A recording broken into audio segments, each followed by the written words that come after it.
வணக்கம். இப்போ நிறைய ட்ரெண்டிங்காக எல்லாரும் பேசுவது என்னன்னா, எளிய பரிகாரங்கள், வீட்டில் செய்யும் பரிகாரங்கள், சிறிய பரிகாரங்கள்.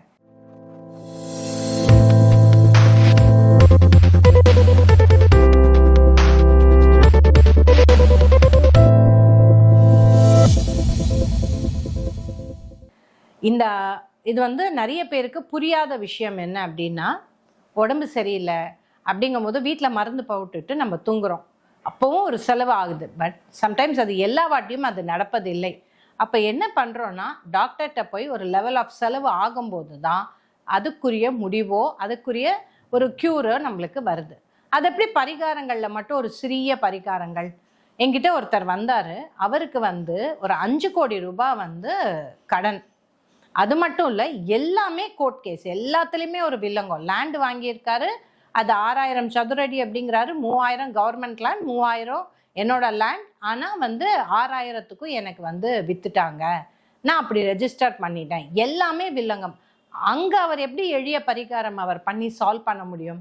ஸோ ஃபஸ்ட்டு பரிகாரத்தில் நல்லா ஞாபகம் வச்சுக்கோங்க, எந்த அளவுக்கு பிரச்சனையோ அந்த அளவுக்கு நீங்கள் பரிகாரம் பண்ண வேண்டியிருக்கும். சரி, எளிய பரிகாரங்கள்னு வரும்போதே நான் ஒன்று சொல்கிறேன்.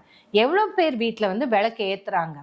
நிறைய பேர் வீட்டில் விளக்கு ஏற்றுவதுங்கிறதே அந்த கான்செப்டே போயிடுச்சு. இப்போ வீட்டில் ரொம்ப சிம்பிள்.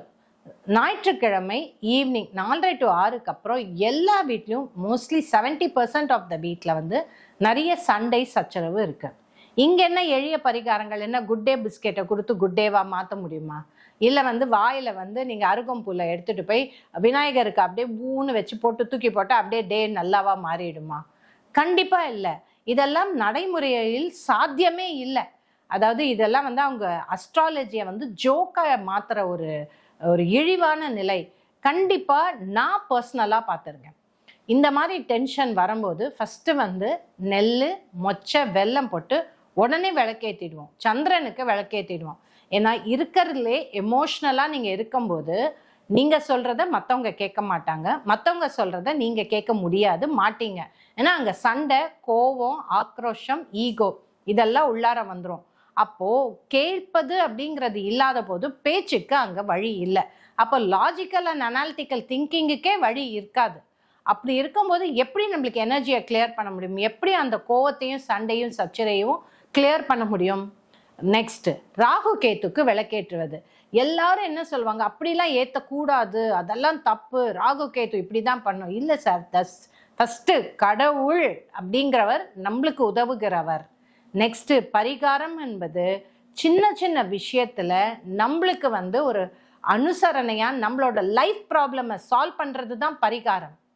அது 5 லட்சம் 6 லட்சம், எஸ், அதெல்லாம் கேன்சர் மாதிரி ப்ராப்ளம் இருக்கிறவங்களுக்கு அதெல்லாம் கண்டிப்பாக தேவைப்படும். எனக்கு இப்போ ரீசெண்டாக ஒரு கிளைண்ட் வந்தாங்க. அவங்களுக்கு 70 வயது. அவங்களுக்கும் அவங்க கணவருக்கும் கல்யாணம் ஆன ஒரு 35-40 வருஷமாகவே சண்டை. பேசும்போதே 2 பேரும் கோச்சிக்கிட்டு தான் பேசுவாங்களாம், 2 பேரும் சண்டை போட்டு தான் பேசுவாங்களாம்.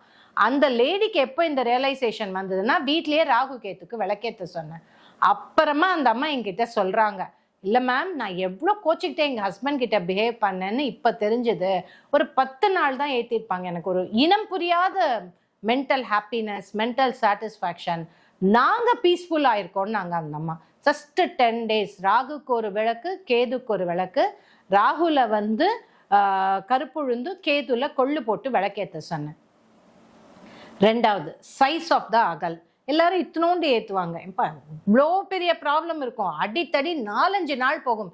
எஸ்பெஷலி அஷ்டமி, நவமி, அமாவாசை, முன்னே பின்னே, அதே மாதிரி ஞாயிற்றுக்கிழமை, அந்த ராகு காலமுக்கு அப்புறங்கும்போது அந்த ஆரம்பிக்கிற சண்டை கம்மா மாதிரி போயிட்டே இருக்கும். எஸ்பெஷலி சண்டே, அஷ்டமி மாட்டிச்சு, இல்லை சண்டே ஈவினிங் ராகு காலம், மறுநாள் அமாவாசை அப்படிலாம் போச்சுன்னா அன்னைக்கு ஆரம்பிக்கிற சண்டே சண்டை கம்மா தான். சண்டே சண்டையாக மாறி கம்மாவாக போயிட்டே இருக்கும். அப்போ எப்படி கிளியர் பண்ணுவீங்க? இந்த ராகு கேது வச்சு தான் நீங்கள் கிளியர் பண்ண முடியும்.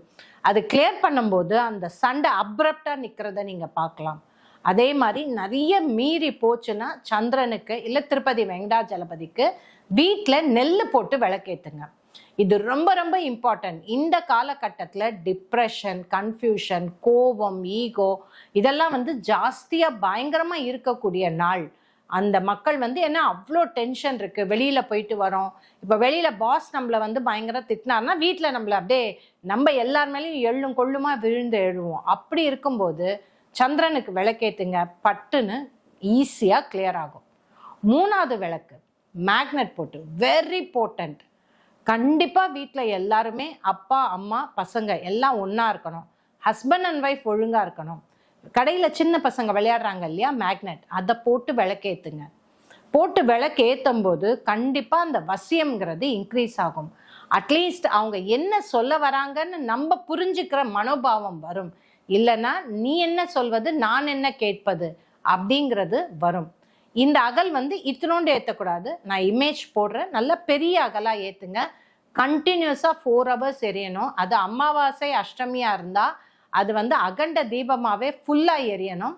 இந்த காலகட்டத்தில் ஒரு டீனேஜ் இருக்கிற ஃபேமிலியோ, இல்லை வயதானவர்கள் இருக்கிற ஃபேமிலியோ, இல்லை கூட்டு குடும்பமாக எல்லாருமே சேர்ந்து இருக்கிற ஃபேமிலியோ, இல்லை ஹஸ்பண்ட் அண்ட் ஒய்ஃப் வெளியில் போயிட்டு வர ஃபேமிலியாக இருந்தால் தயவு செய்து அகண்ட தீபமாகவே போட்டுருங்க. நம்மளுக்கு கடவுளுடைய அனுகிரகமும் எனர்ஜியும் தேவை. அந்த எனர்ஜி நம்ம வீட்டுக்குள்ளார வரும்போது கண்டிப்பாக கிளியரன்ஸ் ஆகும். நான் ஒரு வீட்டில் போய் விளக்கேற்றுவேன், ஒரு கிளைண்ட்டுக்காக 108 விளக்கு ஏற்றுவோம். புதனுக்கு ஆலிவ் ஆயில் ஊற்றி விளக்கேற்றுவோம். அதை பற்றி திருப்பி நான் பேசுகிறேன். அப்படி ஏற்றி அந்த இடத்தையே அப்படியே கிளியர் பண்ணிட்டோம். அவங்க அந்த ஹவுஸ் ஓனருக்கே ஆச்சரியம். 20-25 வருஷம் எங்களால் அந்த இடத்த கிளியர் பண்ண முடியல, விளக்கு வச்சு நாங்கள் அதை கிளியர் பண்ணியிருக்கோம். ஸோ நல்லா ஞாபகம் வச்சுக்கோங்க, விளக்குங்கிறது இம்பார்ட்டண்ட்டான டெக்னிக். அதை நீங்கள் பண்ண பண்ண பண்ண நிறைய நல்ல விஷயங்கள் உங்கள் லைஃப்பில் வரும். இதை பற்றின ஒரு கோர்ஸ் போட்டிருக்கோம், அதுக்குரிய லிங்க்கும் நான் டிஸ்கிரிப்ஷனில் போடுறேன்.